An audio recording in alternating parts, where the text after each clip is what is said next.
Hello, this is John from caveofprogramming.com, and in this tutorial I'm going to make the left-hand bat here controllable by the player.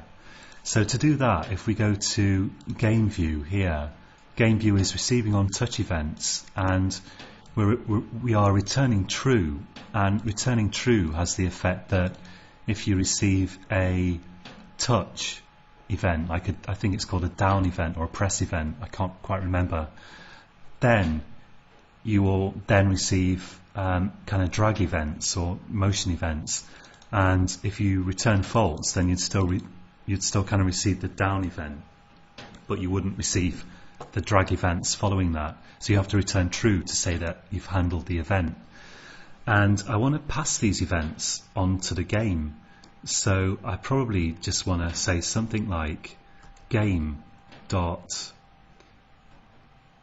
on touch event and just pass this straight through, pass the event straight through. So let's just write that, and I'll click this and create the method in the game. So now we've got an on touch event in the game, and now I want to handle this by saying, well, you see there are various different kinds of events. I could say something like event.get, I think it's get action, and I could say if that is equal to motion event dot action down, for example, or if it's equal to action move and that sort of thing. I could take different events depending on whether the user is moving their finger around, or they've just pressed it down, or they've just released their finger. Probably there's an action up, is there? Yeah, I think so.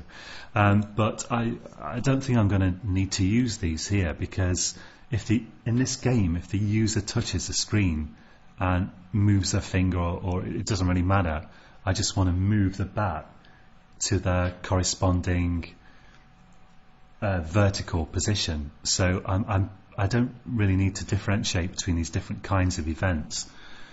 So probably all I need to do is say something like player, which is the player's bat, dot set position, and I haven't created this method yet, but I will. And I can pass in event dot get x and event dot get. Actually, I don't need event dot get. I don't need event dot get x, because I'm not going to move the bats horizontally. I'm only going to move them. Just take a look at the screencast here. I'm just going to move them up and down, and you can make the handling of these bats a lot nicer than I'm going to. But I'm just going to show you something really simple just to kind of get this implemented and working.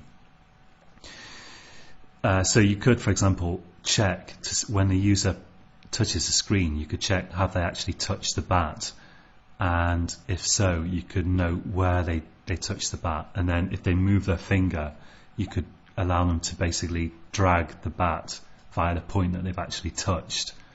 Or you could do something like what I'm going to do is I'm just going to move the center of the bat immediately to wherever they've touched on the screen vertically, and not worry about making it nice, So I'll click this error, and we'll go to create method set position in type bat, and this has got to set the vertical position of the bat. And to do that, I'm just going to say set y, and I'll pass in y and subtract once again get rect dot center y, so that we move the center of the bat to the point that the player touched, rather than moving the top left hand edge rather than moving the top of the bat to the point that the player touched, which would look quite rubbish.